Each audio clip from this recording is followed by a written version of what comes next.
Mucha atención Colombia porque el presidente Gustavo Petro le habló al pueblo y más exactamente a los compradores de votos, que se tengan y tiemblen esta caterva de malparidos. Pero antes de compartirle esa grata e importante intervención del presidente, déjeme compartirle y recomendarles a este par de crack. Ok, Alejo Vergel lo vengo siguiendo hace más de 10 años largo y lo conocí en persona hace más de 3 años. Describir su personalidad, diría yo que me quedo corto, pero me atrevo a decir que es una persona perseverante, aguerrido, inteligente, pero sobre todo entregado a esta lucha de informar y opinar a través de redes sociales. Con responsabilidad y transparencia. Es un joven que está limpio y su trayectoria demuestra su capacidad y coherencia natural, que lo hace merecedor de una curul en el Senado y en el equipo progresista. Mi historia no es una historia de privilegios, es la historia de millones de colombianos que crecieron en medio del abandono y quiero que el Congreso tenga la voz de alguien que sabe lo que significa nacer sin oportunidades y aún así decidir luchar. Yo nací en 1994 en Ábrego, un pueblo del Catatumbo marcado por la violencia. Mi papá vivió del campo, trabajó de la ganadería y cosechas. Mi mamá fue hasta costurera y vendió turrejas. Desde muy niño entendí que en Colombia la política no es un debate abstracto, es vida o muerte. Mi abuelo fue asesinado haciendo política. Lo emboscaron presuntos grupos guerrilleros. Mi tío también fue asesinado en medio de la violencia que se vivía entre familias en un país fracturado por la intolerancia. Otro tío, arrodillado, un policía le disparó en la cabeza. Sobrevivió, pero su vida nunca volvió a ser la misma. Ahí entendí el peligro de la violencia política, la intolerancia, el abuso del poder. Recuerdo ir al colegio y ver en la entrada los cuerpos de un enfrentamiento entre el ejército y las águilas negras. Vi la guerra demasiado cerca, perdí amigos. Uno de ellos, al que le decíamos Pata, fue asesinado por paramilitares. Crecí viendo paros campesinos, cilindros bomba, carros explotados en la vía. Crecí entendiendo lo que significa la ausencia del Estado. Nací en una familia humilde y hubo momentos en los que ni para comer teníamos. Cuando decidí estudiar Derecho en la Universidad Francisco de Paula Santander de Ocaña, no tenía los 300.000 pesos que valía el semestre. Pensé que no iba a poder estudiar. Una tía apareció y me dijo, yo le ayudo. Y así empezó todo. Mi papá me prestaba su moto para viajar media hora desde Ábrego hasta Ocaña. Trabajé para ayudar en mi casa y pagar mis estudios. Estudié Derecho porque quería defender a mi comunidad desde lo jurídico. Pero mi activismo empezó incluso antes. Un día vi cómo la alcaldía llegaba con retroexcavadoras a tumbar casas de familias desplazadas. Les tomé fotografías cuando salían con sus pertenencias en bolsas. Eso me dolió muchísimo y decidí denunciarlo. Desde los 10 años aprendí programación en el computador de un tío. Con esos conocimientos monté una página web y publiqué la denuncia. Se volvió viral en el departamento. Recibí mis primeras amenazas siendo casi un niño. Ahí entendí que la comunicación podía ser una herramienta en defensa para la gente. Crecí leyendo enciclopedias completas, libros hasta de matemáticas, tratando de entender el mundo más allá de la violencia que me rodeaba. No quería que el destino de mi generación fuera la guerra. Por eso hoy me lanzo al Senado de la República, porque yo no aprendí la política en los clubes sociales. La aprendí viendo cómo la violencia y la desigualdad le arrebataban la vida y el futuro a personas que amaban. Wow, muy bien. Personas jóvenes, serios como él, son los que necesitamos en el Congreso de la República. Además de sus propuestas, que estoy seguro que las cumplirá, ya que es lo mínimo que debería ser un congresista y una persona que se ha hecho a pulso y que no tiene padrinos políticos, ni mucho menos maquinarias detrás. Bueno amigos, presten muchísima atención sobre lo que ustedes van a hacer el próximo 8 de marzo para cambiar el Congreso de la República. Ese día les van a entregar solo 2 tarjetones, el Senado de la República y la Cámara de Representantes. No se pongan a inventar con más, es así de fácil, es solo eso, no se metan más cosas en la cabeza. Este es el tarjetón del Senado que ese día les van a entregar y aquí van a votar por mí. Es muy fácil, en la primera columna, ustedes buscan en la última casilla, arriba del voto en blanco, acuérdense de esto, primera columna, arriba del voto en blanco, está el logo del Frente Amplio Unitario, lo marcan con una X y luego marcan con otra X el número 5 sin salirse de la casilla, bien marcadito. Así votan por mí ese día. Solo pueden votar por una persona, una lista, no pueden votar por diferentes, es decir, que ustedes quieran marcar por acá otro logo y aquí otro número, o que quieran marcar varios números. No, solo así como les dije, no inventen otra cosa, no se metan otra cosa en la cabeza. Es así de simple, logo del Frente Amplio Unitario y el número 5, no es más, así de fácil. Derrotamos a los traidores del pueblo y ese 8 de marzo los vamos a derrotar políticamente a todos, especialmente a JP Hernández. Así que no lo olvides, mi gente. Recuerda, él es Alejo Vergel y quiere ser tu senador. Pues bien, ahora, Oscar Benavide. Me di la tarea de saber de su progreso y no tengo dudas de que sí pueda ser un gran representante para el pueblo afro y palenquero. Pues me di a la tarea de conocer su ardua labor y es que de verdad es una persona inquieta que cuando más obstáculo le ponen, él se atreve a desafiarlo, con tal de lograr el objetivo de defender a sus raíces, con valentía, profesionalismo, trabajo y empatía total. Ese carro que está allá es el que trajo la Policía Nacional para llevarnos presos. La policía de los colombianos está al servicio de los poderes hegemónicos y corruptos. Las playas son libres, son de los colombianos. En Colombia no existen las playas privadas. Todas las playas son del pueblo. Pero en Cartagena, hoteles como las Américas actúan como si la ley no existiera. Actúan como si fueran dueños de lo que es público. Hoy estoy aquí en compañía de nativos, de ciudadanos del común, que nos cansamos de que privaticen las playas. Y lo más grave, las autoridades siguen sin hacer nada. Incluso después de la denuncia que hicimos cuando nos sacaron de esta playa, que ellos, sin sustento legal, tildan de privada. Yo vengo a eso, a entregarle la playa a los cartageneros. Yo soy un ciudadano del común. Estamos haciendo uso de una protesta pacífica. Queremos, mire, estas familias que son los nativos de acá, con eso sustentan a sus hogares. ¿Cuándo nos vamos de aquí? Cuando venga el alcalde a entregarle la playa a la gente del común. Ahí nos vamos de aquí. O cuando de allá venga alguien y nos muestre que la playa es de ellos. Una escritura pública. Quiero ver. Las playas son de los colombianos y la vamos a recuperar. Vamos a ver. Pues anteriormente la playa no era pública, porque en las Américas privatizaba el paso de personal, como los nativos, como los extranjeros que venían a pasar, y nos tocaba caminar a la arena caliente por todo pegadito al monte. No aceptan ningún tipo de vendedor. Esa zona de playa privada solamente nos beneficia a ellos. A ninguno de nosotros los nativos nos beneficia en nada, absolutamente en nada. No es justo porque nosotros tenemos más de 15 años de estar trabajando en estas playas y ni siquiera nos dejan acercarnos a la orilla a vender. Y eso no es justo. Y Bogotá fue el lugar donde las oportunidades que llegaron a mi vida las aproveché al máximo. Y llegué a Bogotá y me tocó hacer un sinnúmero de cosas. Recuerdo tanto que desde la casa de mi tía empecé a vender comidas, empecé a vender almuerzos, empecé a ofrecerle a los dueños de tiendas de barrios en el barrio Villas del Dorado, empecé a ofrecer almuerzos y empecé a cocinar en la casa de mi tía. Y luego, mi primer empleo, luego de ahí, me fui a vender en el portal del 80 comida rápida, era vendedor ambulante, vendía empanadas, vendía chorizo, pero todo con un propósito. Yo ya tenía claro que tenía que estudiar Derecho y que tenía que reunir el semestre de la universidad. Yo llegué en un mes de diciembre acá. Y mi primer empleo formal inclusive fue en Aguas de Bogotá. Yo en Aguas de Bogotá fui operario de barrido y recolección de residuos sólidos. Por ejemplo, yo siempre lo he dicho, en el cuarto donde yo tengo mi escritorio, usted nunca va a encontrar, o en el lugar donde yo tengo mi estudio, usted nunca va a encontrar el diploma del abogado o del especialista, sino que va a encontrar el certificado de operario de barrido y recolección de residuos sólidos, porque siento que fue un empleo digno que me permitió educarme como abogado. Y todo eso lo hice porque tenía claro que debía regresar al territorio, luchar por la justicia social y por la reivindicación de los derechos de mi gente. Y Bogotá fue el lugar donde las oportunidades que llegaron a mi vida las aproveché al máximo, y creo que el testimonio de mi vida es el mismo de muchos jóvenes y de muchos hogares colombianos, a los cuales sus hijos les ha tocado salir a buscar una oportunidad en las principales ciudades. Y lo más triste es que muchos de esos jóvenes llegan muertos a los territorios, o porque regresan, porque iban a la ciudad, o les quitan la vida, o por robarles un celular. En fin, no todos los destinos son iguales. Yo le doy gracias a Dios, a la vida, a mis ancestros, que me permitió lograr el objetivo de ser abogado y me permitió ahora reivindicar esa lucha del pueblo, y ahorita tengo las bases y el conocimiento para que la justicia social pueda llegar al territorio. Muestra de su lucha y grandeza, sin maquinaria y del lado correcto siempre, o sea, defendiendo al pueblo. Detente un momento, yo soy el único que puede sacar del Congreso a Miguel Polo Polo, y te lo voy a explicar de la siguiente forma. Primero, debes acercarte a tu puesto de votación con tu cédula de ciudadanía. Ojo, cualquier colombiano puede votar la Cámara de Comunidades Negras, dentro y fuera del país. Segundo, solicitas el tarjetón de Cámara por Comunidades Negras y lo vas a marcar de la siguiente manera.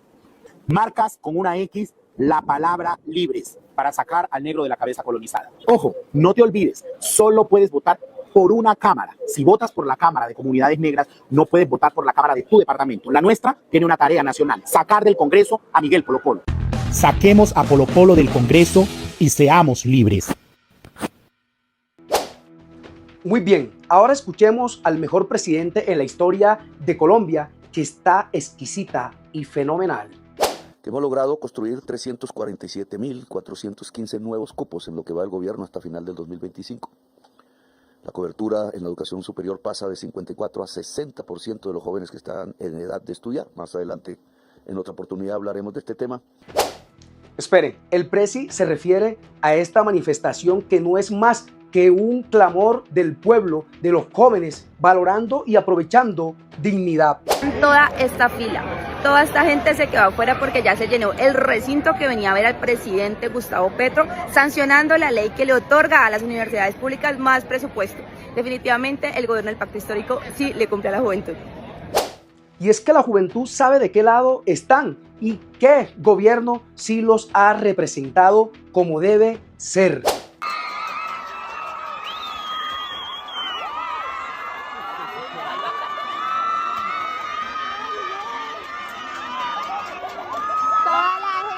Está entrando para ver al mejor presidente que ha tenido la historia de Colombia.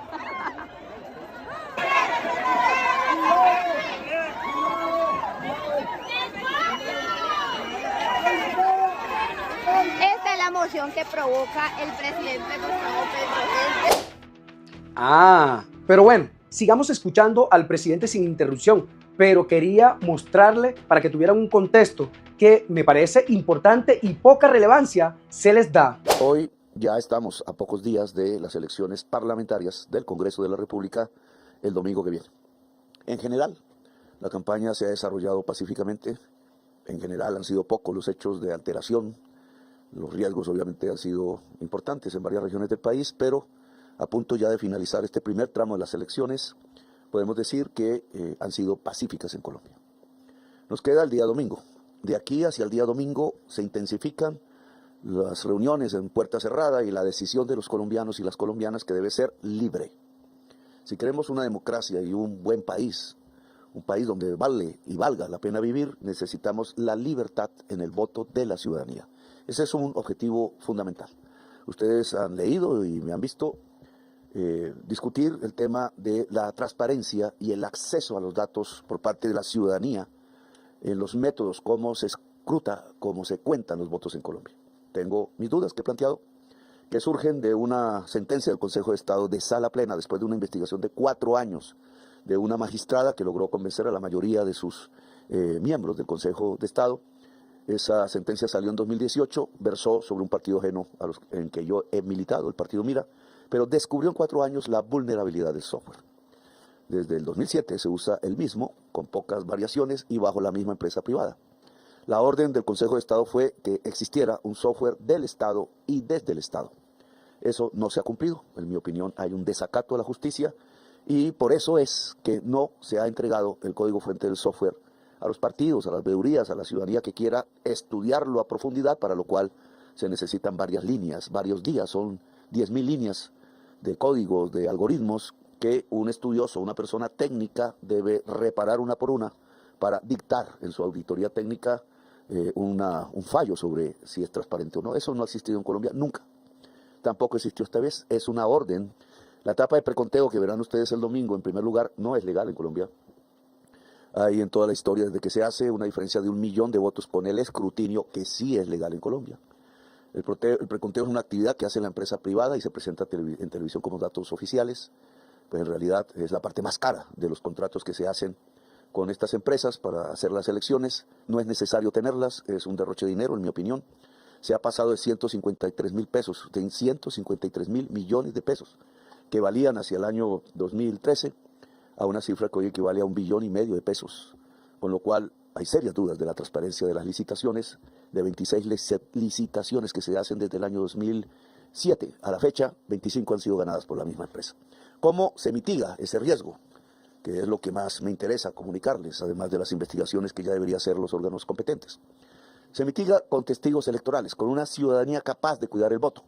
Este es un primer elemento, no verlo como un acto de pereza, como que no se debe, como que no se puede hacer nada.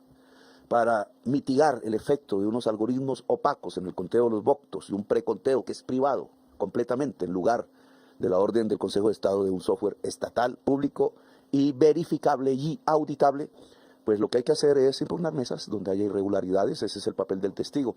Si son todas, todas, porque pasan esas 123.000 mesas que hoy existen en 13.000, más de 13.000 puestos, a lo que se llama el escrutinio. Si una mesa no es impugnada, queda válido el preconteo, es decir, lo que dijo la empresa privada de lo que hubo en esa mesa. Pero si se impugna, son los jueces de la República al frente de las comisiones escrutadoras las que volverán a abrir las urnas al día siguiente y volverán a contar los votos para ratificar si lo dicho en el preconteo es cierto o no. Entre más mesas impugnadas, más claridad. Aún hay dudas de lo que sigue, pero ganaríamos en mucho si la ciudadanía decide ser testigo electoral. Es un derecho de la ciudadanía, está prescrito en la ley. Después de que se cierran las urnas, no hace parte de las campañas, ya las campañas pasan el día anterior, hace parte del derecho ciudadano de los partidos a verificar la transparencia de las votaciones mesa por mesa. Son 123.000 mesas, es difícil que un partido las complete, pero si la ciudadanía decide masivamente hacerlo, entonces tendremos un cuidado ciudadano de la transparencia del voto.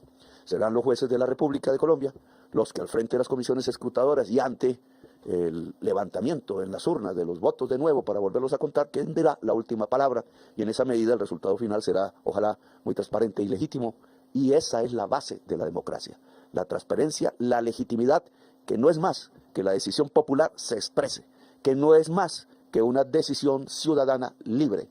Esa es la base de la democracia. Y en este sentido, quisiera comentarles que en estos días pulula, hasta el día domingo, uno de los fraudes de los delitos contra el sufragio quizás más extendidos en Colombia y de más larga data: la compra de los votos.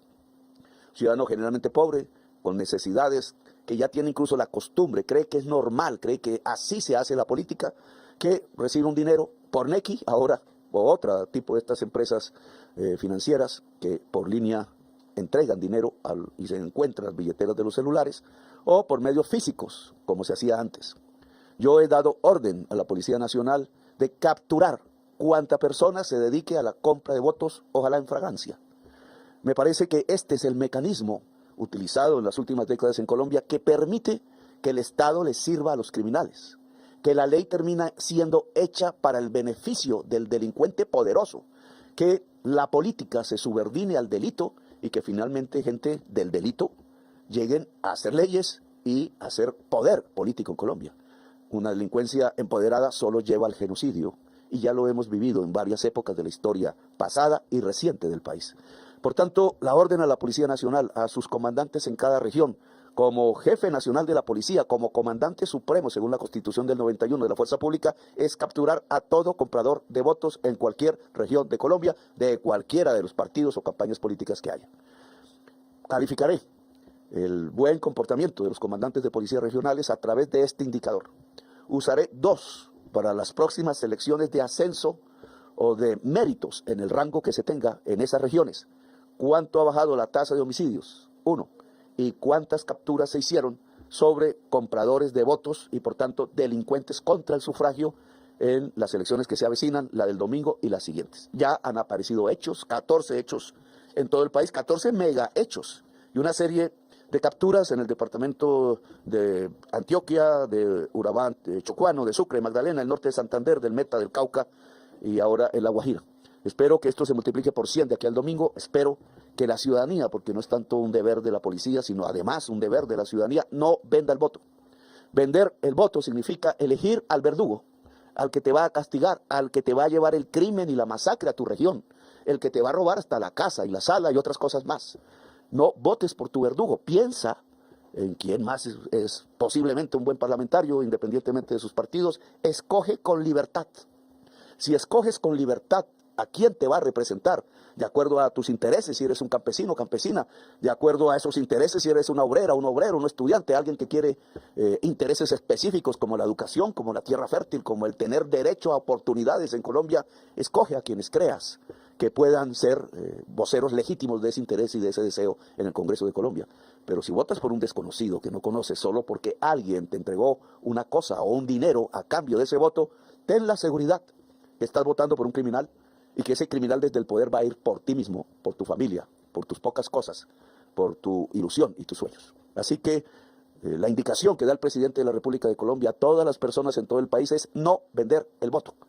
Compradores de votos pertenecientes a organizaciones delincuenciales político-mafiosas, tengan miedo y temor, porque la Policía Nacional se ha puesto a las órdenes de la democracia, de la libertad, como es lo que ordena la Constitución, y perseguirá a todo comprador de votos en Colombia. Le solicito a la UIAF, dado que ahora hemos pasado a métodos modernos de compra del voto, como las transacciones financieras en red, en línea, hacer las investigaciones en la unidad de análisis financiero del Ministerio de Hacienda que, trasladadas a la Fiscalía, indiquen de qué celulares, qué personas, qué lugares están transfiriendo de manera multitudinaria, entre comillas, dineros el día de elecciones 8 de marzo para compra de votos. Este nuevo sistema es detectable y tenemos los instrumentos dentro de la UIAF y otros de detectar ese tipo de maniobras que van contra la libertad, que van contra la democracia, que van contra que la gente pueda constituirse como personas propietarias de Colombia y no serviles de mafias y de otros delincuentes en el país. Termino diciéndoles, como anuncié en la Plaza de Bolívar en la última manifestación que hicimos, que está abierta en mi despacho personal, en mi computador, un correo electrónico que sirve para que cada contratista de las EPS que reciba o que le den la orden a algún funcionario de cualquier nivel en esa EPS de pagar comisiones por un contrato, sea de medicina, sea de atención a la ciudadanía, sea de transporte en ambulancias, etcétera, denuncien al correo que yo mismo leeré las denuncias y practicaré a través de la superintendencia las medidas rápidas que corresponden y haré control sobre la superintendencia que debe hacer control sobre las EPS, prestadoras de salud. Este correo se llama Denuncias Salud.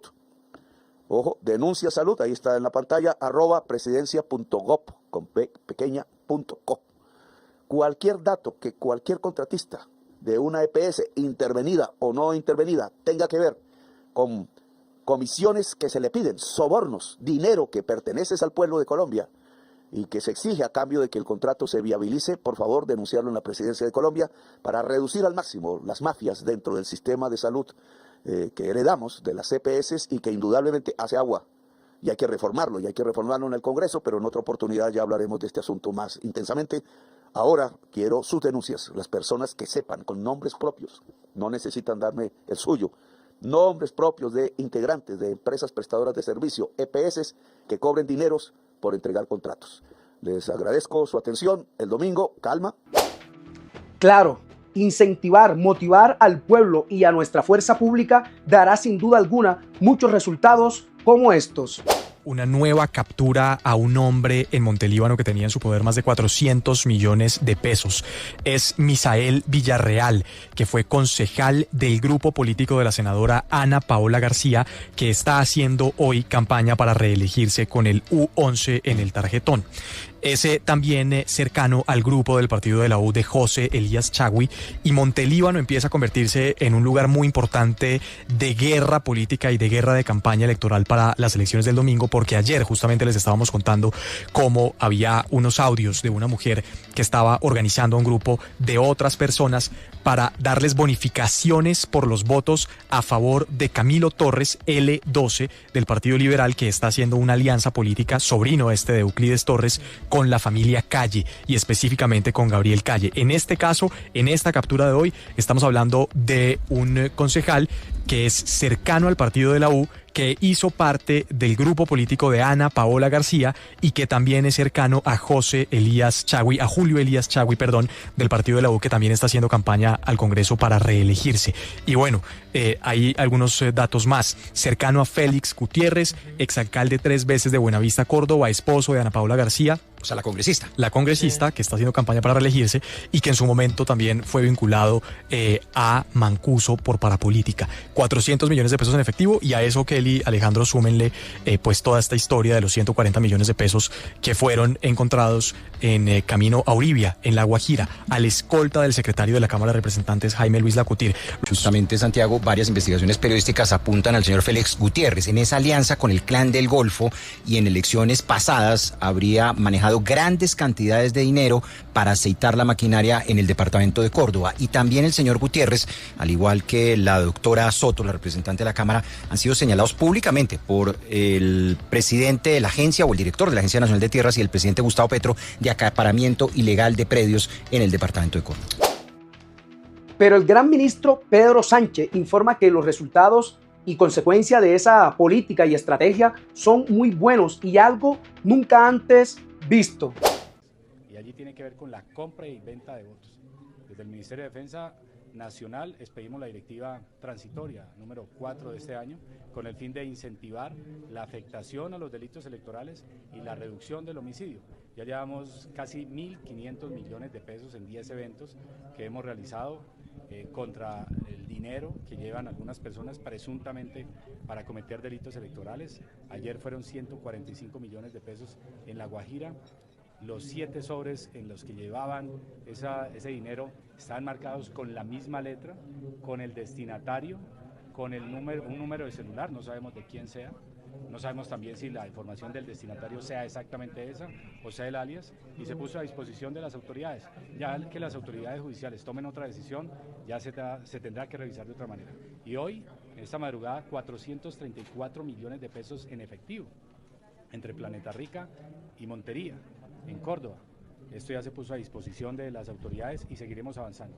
¿Qué nos han pedido ahorita los partidos? Que también enfoquemos el esfuerzo alrededor de los puestos de votación, porque ahí hay unas casas en las cuales llegan a hacer transacciones de voto o transacciones ilegales más bien. Aquí invitamos a que gane la democracia y no gane la corrupción.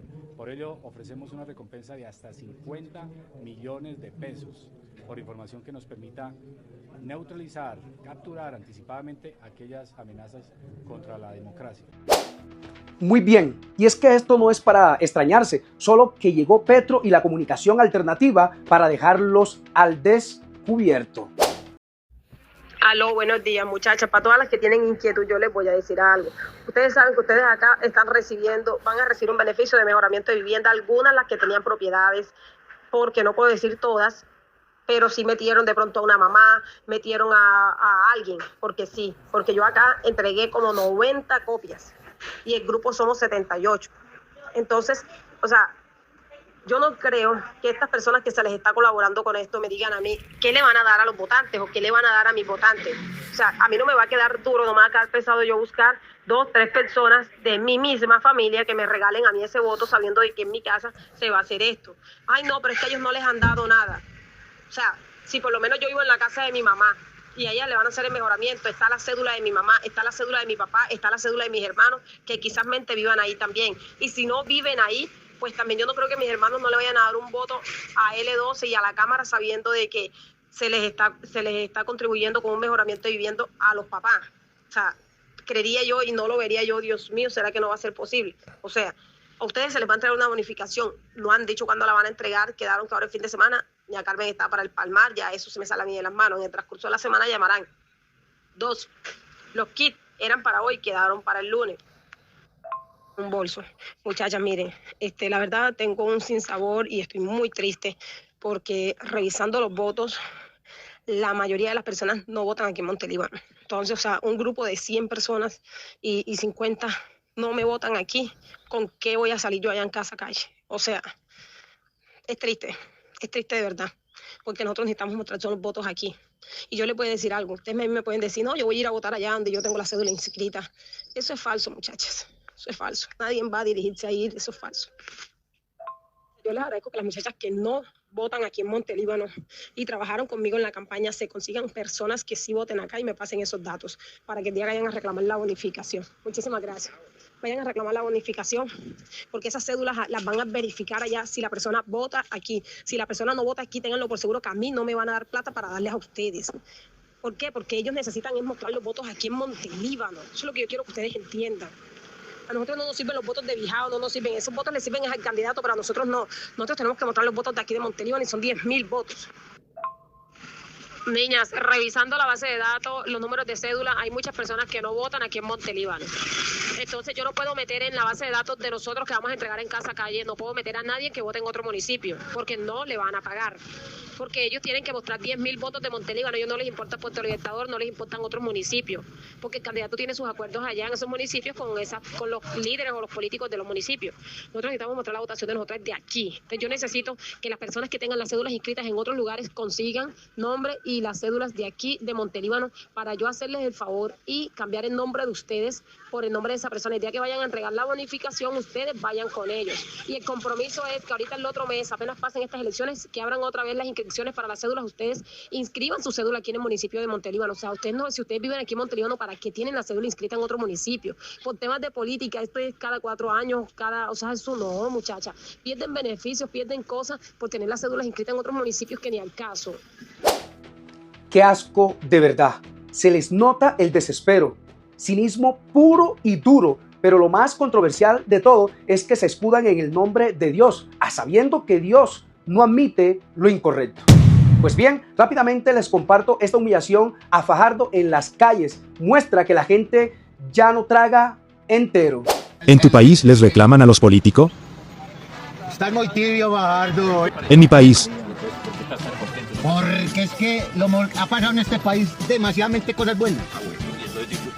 Pero es que... ¿Te sentís contento diciéndome eso a mí? Claro que sí, porque es que eso, encontrarlos a ustedes cada 4 años en campaña. Sí, señor. No tragamos entero y tampoco olvidamos. Ahora bien, en la extrema pobreza, digo, derecha, no se ponen de acuerdo y se pelean en público entre ellos. Con mucha franqueza, de manera muy directa, no estoy de acuerdo con tu idea de buscar al expresidente Álvaro Uribe como fórmula vicepresidencial. Por dos razones. Es ilegal. Él no podría asumir la función presidencial. Y dos, habiendo tanto liderazgo nuevo, personas que queremos tomar las riendas de este país, ¿es necesario volver al pasado? Mauricio, gracias por la pregunta. Yo no creo que sea ilegal, pero yo le voy a contar una cosa, yo tampoco lo tengo decidido. Y cuando gane la consulta, como espero que sepa, como suceda, lo voy a invitar a usted y a todo este equipo para que discutamos ese tema. Yo entiendo que una candidatura que surja de esta consulta no puede ser ajena a ustedes. Mi decisión será, ojalá, concertada con todos y con mi partido. Y si usted gana, yo le pongo a disposición al presidente Uribe, que es una figura que los colombianos quieren, que recorriendo el país con cualquiera que gane aquí va a serlo presidente de Colombia. Yo sí adoro al presidente Uribe y si no es mi fórmula, sí va a ser mi consejero siempre. O sea, que un viejo nos está diciendo que para qué traer otro viejo, o mejor dicho, más que claro, Uribe ya es el pasado y su paloma, aunque lo idolatra y le demuestra su eterno amor, no se ha leído siquiera la Constitución. Pero claro, recordemos la famosa yiz política, pasaron por encima de todo mundo los que dicen respetar la Constitución, la democracia y los órganos de control. Pero qué va, una vez estén montados en la presidencia, en el cargo, hacen lo que le venga en gana. Ojo pues mi gente, porque si así son en debate, no me quiero imaginar en la casa de Nariño. Ah bueno, recuerda siempre no creerme, investigue y corrobore la información en otros medios, no trague entero. Así que mi gente, yo soy Jean-Pierre Rodríguez, con un video más, nunca lo mires por el lado negativo, sácale lo positivo. Sean felices, Jean-Pierre les dice.